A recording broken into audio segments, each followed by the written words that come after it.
Hello, I want to extend a really warm welcome to you here to a place that's different probably than anything you've come across before in terms of empath help and solutions. I'm here to get you out of that stuck, so you're very welcome here to find what it is that you're looking for and to get you out the other side living more empowered, with more confidence and more balance within yourself. Now, did you know that's actually possible when you're an empath? This is what I'm here to tell you. I'm an intuitive empath myself, so I know the struggles personally, what it's like to live through, and then to come out the other side to live in a much more empowered way, and it's amazing. If we haven't met before, my name's Jan James. I'm a life coach and a master NLP practitioner and also a spiritual teacher. So I have the qualifications as well as the personal experience to guide you from where you're at right now to where it is that you want to be. In this first video, I wanted to talk to you about, what is an empath? You'll have your own ideas already because of what you've learned, what you've read, you generally on the interwebby, in Google land, of what's out there about it. And the thing is, with any words that you read, you will absorb this as truth in some form. Whether that's whatever it is you'll read, it's only when it will feel ridiculous to you that you'll actually reject it. So this is how we develop a lot of ideas and beliefs about a certain thing. And all that you've read so far about being an empath, you will have ingrained as who you are. You can understand and see that, you are an empath. And everything that you have attached to that as the things you've read will also become who you are. Now, if they're not strictly the truth, we've ended up with a problem, a real problem. So what I want you to do, first of all, or what I want to invite you to do, is to push aside for now all that you've learned and all that you've absorbed about what it is to be an empath and who you are in respect of that, so that you can open your mind to new possibilities and new learning. I'm on a mission to sort of break down a lot of the information that's out there, which is generally from unhealed empaths. Not all. There's some great people out there who's doing some great work. But, in terms of, maybe self-help, empath groups, it's people talking from a place of pain and buying into what it means to be an empath. So maybe you could just put that aside just for now. It's not a case of just throwing it all out. You can choose what you keep and what you don't keep. But my purpose is to get you out of stuck. Now, I have my own version of what it means to be an empath, and I'd like to just read actually a blog that I wrote about this for you. It's actually going to be at the bottom of the page if you want to read it after, before I go into all of the symptoms and what it is that you're experiencing. And I've just explained this is what the blog says. There's a lot of stuff out there in Google land, and no doubt you'd have trawled through all of this to find out what the hell is going on. Because, oh my God, isn't it confusing? It's so confusing. I did this also, and the relief, to find that there was a name for it. Isn't that a special feeling? Other people have got this too, and I'm not absolutely bonkers. And there's that feeling of, God, I'm not mad. It's not just me. But then you're left with, okay. And then what? Because you've still got the symptoms, haven't you? You've still got the problems, the obstacles, the challenges.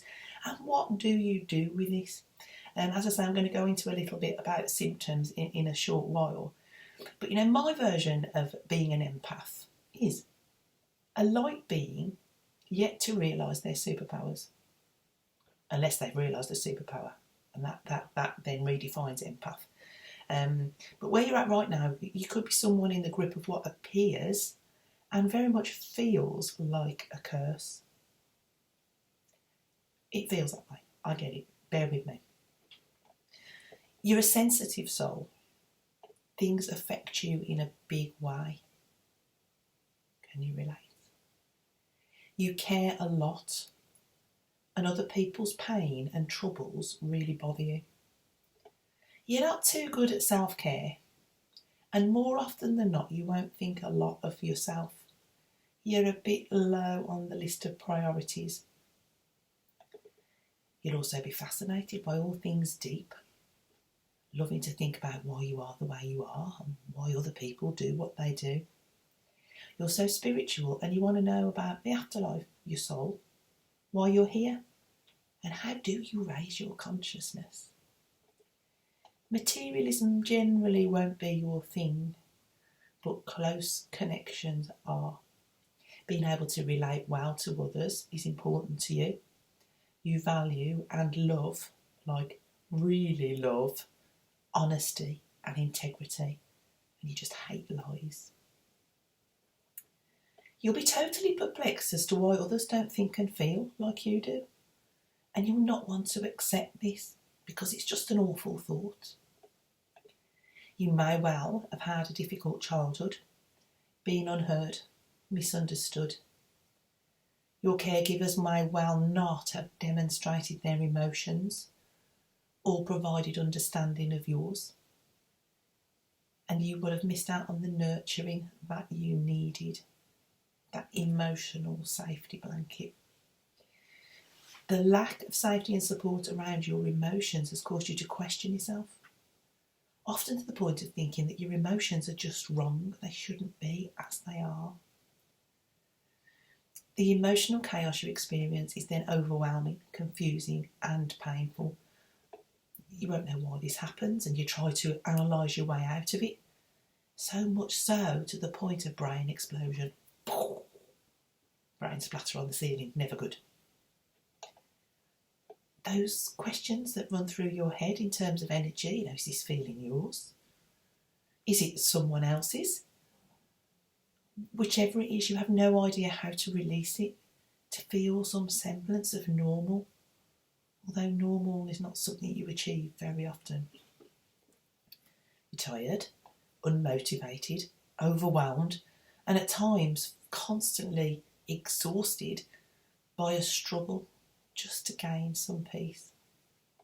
You may well have found that relationships are hard for you, and there may well have been a series of painful experiences, again where you haven't felt understood or accepted or received that emotional nurturing that you really need. And in more extreme cases, and this is quite common, you can experience painful emotional reactions, chaotic, disturbing interactions in your relationships. Can you understand and relate to some of that, all of that? So are you a struggling empath right now? Don't be disheartened any longer. You've done enough of that version. I'm here to tell you that being an empath is a superpower, and struggling is something you do not have to do. Enough. It's time to stand up, get in your power as you were meant to be able to achieve emotional balance, taking control of those negative thoughts so that you're creating a peaceful inner state, something that you are actually in control of. I know it hasn't felt like it up till now, but you are. To no longer be affected by energy or the words or the actions of other people. Yeah, it's possible. Learning and growing, raising your vibration to emanate that healing energy all around you. A clear mind, a lighter feeling within your energy field. The relief, huge, absolutely huge. So I'm really, really glad you're here to be able to dive into a new way of looking at things, because it's so important, because there's no point to struggling. You're not going to get a badge at the end of it, some brownie points that say, oh, well, she was persistent in that misery.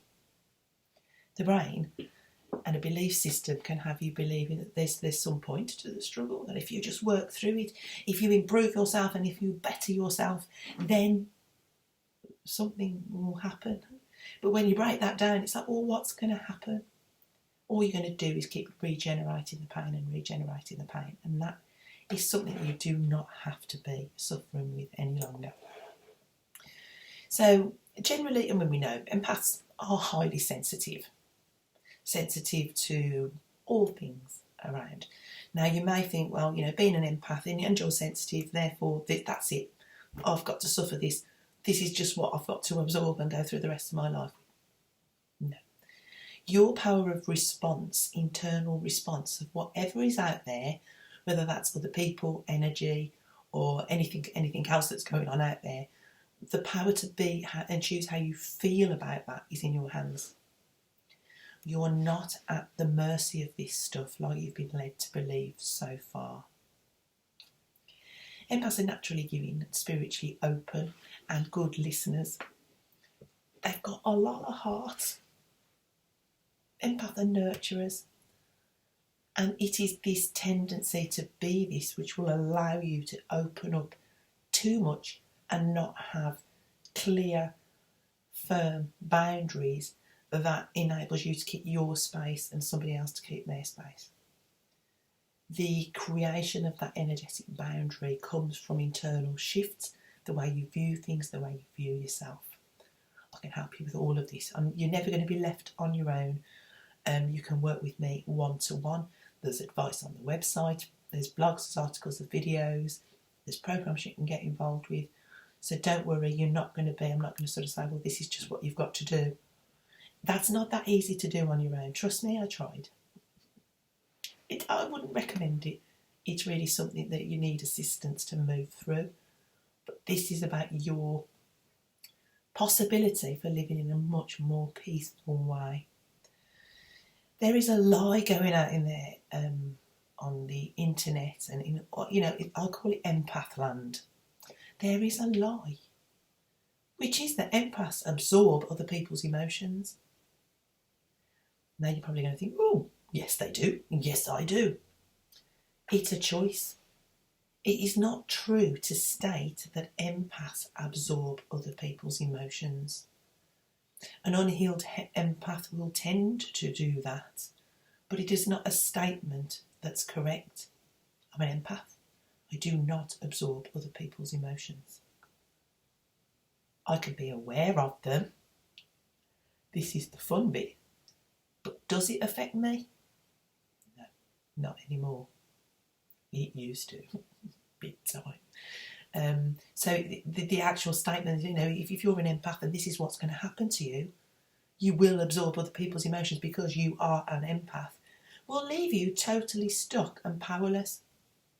Like there is no option. This is what happens. No. It's what's happening at the moment, but the choice of that is actually within your hands, and you have the power to make massive changes in your life so that you are not experiencing the difficulty as you are right now. Many empaths are introverted. This is true. They tend to be overwhelmed in crowds, prefer to be on their own rather than around a lot of people, sometimes any people. they like their own space. One-to-one contact is a much more comfortable thing for an empath, and you may be able to relate to this. It just reminded me of a meme that I've seen on Facebook that goes, introverts unite quietly on your own at home. And that about covers it, doesn't it? Now, this is not because you're antisocial or you should be any different. It's just your personality type. It is possible to get really, really comfortable to be around people. Also a choice within your own hands. Even when you're comfortable with that and are able to do it, to be able to stay balanced, you still may choose to spend more time on your own, which is the case for me. I broke that down, and that's absolutely fine, and I can go and do it if I choose to. But at the end of the day, I do like my own space. I like to be in my own energy field. So empaths are also highly intuitive. They will have a superpower. What's yours? Now, these superpowers are going to be the things that have had you confused all your life. Like, oh, well, I can do this. Why can't other people do it? Why do other people think it's mad? It's just normal to me. And when other people don't understand it, you then tend to think there's something wrong with you and, oh my God, you're a bit of a freak. Oh. And then go into a lot of internal dialogue about how you're not the same as other people, wanting to be the same as other people. Well, we're going to stop that right now. Just because other people don't have the same gifts as you do doesn't mean there's anything wrong with them. I'm very, very passionate about diving in and grabbing hold of this gift, embracing it, using it, loving it in a really positive way to release the negativity around it, because it's absolutely amazing. I'm highly intuitive, and in my job it's perfect. I mean, what a better way to be able to use it? You know, I don't have to dive into somebody's past and delve and delve and delve into what's causing a problem. I just know. Which, you know, in terms of time saving, is absolutely amazing. Getting straight to the heart of the problem, sorting it out so people can get on with their lives a lot more peacefully. So you can just know things, but you don't know how you know. You can question it and analyse it, and that can become very painful, can't it? That self-doubt around what you know. Do I know it? How do I know that? What if it's wrong? Not being able to trust it. That in itself is a fantastic thing to learn to do, to begin to trust your intuition. And you do that by recognising the feelings that come with it.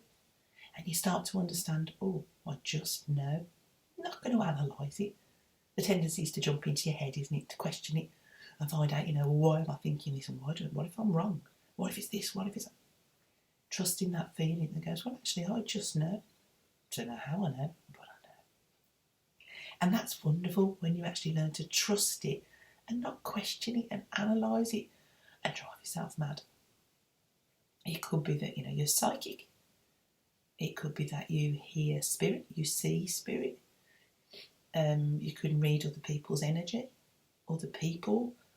You can feel things that you just can't explain. You can have a sense of something that's going to happen and you don't know why that's happening.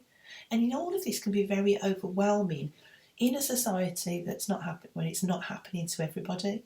So it feels a little on the unusual side. Now, for people who aren't experiencing this, anything strange are normal, but they're strange, is going to feel a bit frightening. And people, human beings, tend to react a bit like, oh, I don't know what that is, it's frightening me, and can have a negative response to it. That doesn't mean that there's something wrong with your gift. It just means somebody else is struggling with a little bit of fear over what that is because they don't understand it. You can sometimes hear other people's thoughts. That's enough to frighten people, actually, when they think, you know, that somebody might hear your thoughts. And it's not a case that you will hear a constant running conversation, but you can get snippets of other people's thoughts and end up thinking they're your own. That's for another video. I could sort of dive off in so many different directions here with you at the moment, but we'll keep on track. If you want to know more about that, send me a message. Empaths generally experience the world through their intuition and their feelings. Oh, how emotional are you? The feely feels? That's certainly an empath thing for sure. An oversensitivity, actually. And I just want to slightly introduce a new idea to here. In terms of emotional responses, getting hurt, getting upset all the time, crying, feeling overwhelmed emotionally, that's also something you do not have to go along with. You can learn how to very much be in control of your own emotional responses and be able to emotionally detach slightly from situations. That doesn't mean you don't care. It doesn't stop you being that sensitive, caring, warm and loving person. It means you protect your space and are actually able then to help other people, rather than getting very, very wrapped up in an emotional state where you're off balance, you're upset, you're crying. Isn't it exhausting? So you don't have to remain so upset, even though I know it's probably become the norm for you for now. It's true that empaths need alone time. As I said, you know, they prefer that rather than be around crowds. Without boundaries, to be around other people is intensely draining because you've pulled the plug on your own energy basically, and it's just, there is help to put that plug back in for sure. I was just going off on a different angle then. Ooh, keep on track. Intimate relationships can also be a problem. It can be very overwhelming to be in the same space as somebody all of the time. So that's something that you may have actually experienced. So, symptoms. Ooh, I've actually lost you. Absorbing energy can feel like an absolute disaster. As I say, this is not really an absorbing problem, although it's absolutely felt like it. Sorry if I'm clicking about now. I've actually lost my list. It's not actually absorbing, but you will be experiencing other people's energy. And I'd really invite you to sort of learn to start to take control, reach out, get the help that you need from that, because that on its own will have you unbalanced, low moods, tired, exhausted, not being able to make decisions, overthinking. It is such a draining, awful problem, but you can take control of it. Feeling like a freak, as I've mentioned, because you're different. You may feel that you attract negative people. Being frightened to tell other people because of the consequences you've had in the past when you've tried to discuss it. You then become frightened to share what happens to you because you're afraid of how somebody's going to respond. This can lead you to feel very isolated, very different and alone. Even though we want to be alone, you can end up feeling as though you can't connect with other people. And this is very much something that happens to empaths. Not because you're an empath, because of the belief systems that you've developed from what you've learned about who you are. Overthinking, very much a people problem, but when you're struggling in an empath sort of way, overthinking can become a massive deal. Misophonia, a reaction to noises. I don't know if you've heard this word. You can be really, really sensitive to noises, to the point that you have a really, really strong internal reaction to it. One where logically you know, well, that's just a noise. Why am I raging? This is something that happens to a sensitive person. It can be repetitive noises, somebody eating, drinking, lots of noises. I wonder if you're probably thinking, oh, I've got that, if you haven't heard about it before. Empath. There's the emotional thing. You're so emotional, you know, everything hurts. You may well have also, being an empath, the need to fix other people, a real strong urge to put other people's problems right so that they're not suffering. This is a very, very painful place to live in, and again, I'd really encourage you to get help to switch that around, because you can't help other people from a need to fix other people. That a need will always push something away from you. So it's really important that you become in a balanced place in order to be able to help and assist other people. And actually learning about that you don't need to fix others in order to feel okay. That is really, really empowering. So empowering, because it leaves you able to be okay in your own space, even when other people have got difficulties. I can help you with that one too. There's some mind shifts around that you can do that free you up big time. Putting yourself second can also be an empath thing to do. Like I said earlier when we first started speaking about putting yourself that low on the list of priorities. The thing is, when you put yourself that low on the list of priorities and that you come second even, you are teaching people that. You're saying, I come here, I'm not important, I'm down here. And generally we will then create that belief by not accepting help and not asking for help, and this sort of buys into the, oh, you know, I help everybody else but they don't help me. Do you recognise that dialogue? Oftentimes, you know, in the many empaths, lovely empaths I've worked with, feel not good enough. There's this real core sense somewhere inside of them that they're just not good enough. And this can be a really common thing, and it's not because you're an empath. This is because of some beliefs you've learned as you've grown up and throughout your life.